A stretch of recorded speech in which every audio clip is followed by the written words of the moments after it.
এই মুহূর্তে পাশাপাশি দুটি ছবি আপনাদের সামনে রাখবো। একদিকে সরকারি পরিষেবা প্রদান অনুষ্ঠানে মালদায় মুখ্যমন্ত্রী মমতা বন্দ্যোপাধ্যায়, অন্যদিকে মেদিনীপুরে শুভেন্দু অধিকারীর মিছিল স্যালাইন কাণ্ডের প্রতিবাদে। সরাসরি কথা বলবো, আমাদের সঙ্গে রয়েছেন আমাদের প্রতিনিধি সন্দীপ সরকার। সন্দীপ, দেখাও সেই ছবি। স্যালাইন কাণ্ডের প্রতিবাদে মিছিল করছেন শুভেন্দু অধিকারী।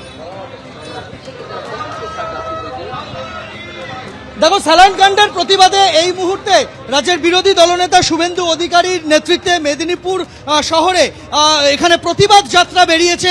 এই প্রতিবাদ যাত্রা শুরু হয়েছে স্পোর্টস কমপ্লেক্স থেকে এবং মেদিনীপুর মেডিকেল কলেজের পাশ দিয়ে এই মিছিল পায়ে পায়ে তা এগিয়ে যাচ্ছে এলআইসি মোড়ের দিকে।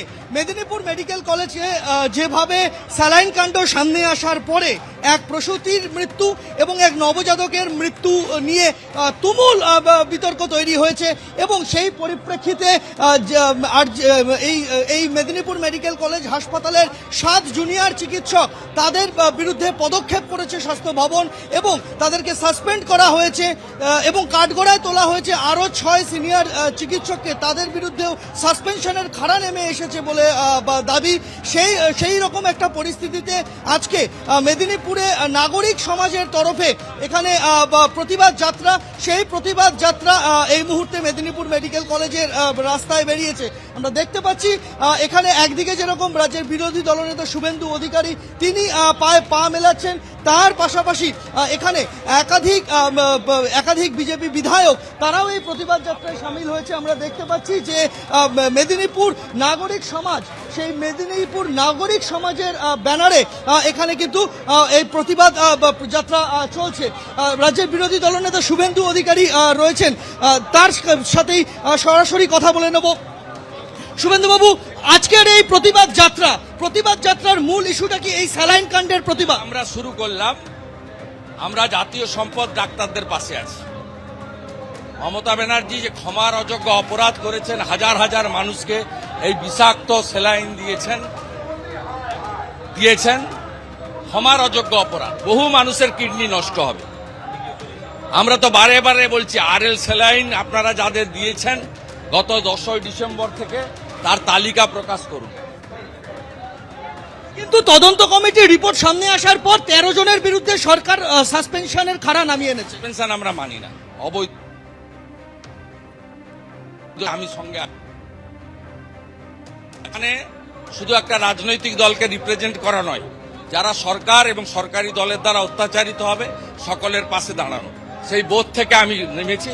মমতা ব্যানার্জি সকলের মুখ্যমন্ত্রী হতে পারেনি, কিন্তু আমি দলমত নির্বিশেষে অত্যাচারিত মানুষের পাশে দাঁড়িয়ে বিরোধী দলনেতার যে কর্তব্য হওয়া উচিত চেষ্টা করছি কিছুটা হলেও পালন করব।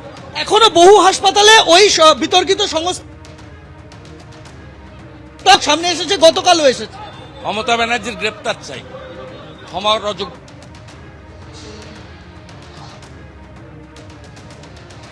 প্রতিবাদ যাত্রা তা মেদিনীপুর শহরে মেদিনীপুর মেডিকেল কলেজ হাসপাতালের সামনে দিয়ে সেই পদযাত্রা শুরু হয়েছে, সেই মিছিল চলছে পায়ে পায়ে।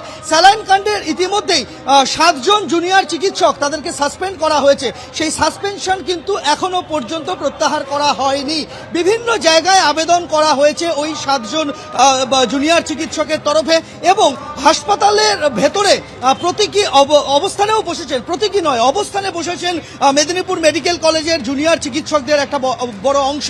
তারা লাগাতার অবস্থান চালিয়ে যাচ্ছেন, আজকে অবস্থানের 3য় দিন। ফলে এরকম একটা পরিস্থিতিতে মেদিনীপুর মেডিকেল কলেজ হাসপাতালের জুনিয়র চিকিৎসক, সিনিয়র ডাক্তার তাদের পাশে আছেন বলে দাবি করছেন রাজ্যের বিরোধী দলনেতা। এবং এই প্রতিবাদ মিছিল যেটা তুমি দেখতে পাচ্ছ এই মুহূর্তে জাতীয় পতাকাকে সামনে রেখে, জাতীয় পতাকা নিয়ে সেই মিছিল চলছে। যদিও শুভেন্দু অধিকারী এই মিছিলের পুরোভাগে রয়েছেন, কিন্তু পুলিশের কাছে অনুমতি চাওয়া হয়েছে এই মিছিলের জন্য নাগরিক সমাজের তরফে। একদমই স্যালাইন কাণ্ডে প্রতিবাদ মিছিল মেদিনীপুরেই করছেন শুভেন্দু অধিকারী এবং সেখানে তিনি বিভিন্ন দাবি জানিয়েছেন। আমরা শুনতে পেলাম তার কথা। তুমি আমাদের সঙ্গে থাকো। অন্যদিকে মালদায় সরকারি পরিষেবা প্রদান অনুষ্ঠানে মুখ্যমন্ত্রী মমতা বন্দ্যোপাধ্যায়, সরকারি অনুষ্ঠানে নিহত নেতার ছবি। ইংরেজবাজারের প্রাক্তন কাউন্সিলর দুলাল সরকারকে স্মরণ করলেন মুখ্যমন্ত্রী মমতা বন্দ্যোপাধ্যায়, শ্রদ্ধা জ্ঞাপন করলেন মুখ্যমন্ত্রী মমতা বন্দ্যোপাধ্যায় সরকারি পরিষেবা প্রদান অনুষ্ঠানের মঞ্চে।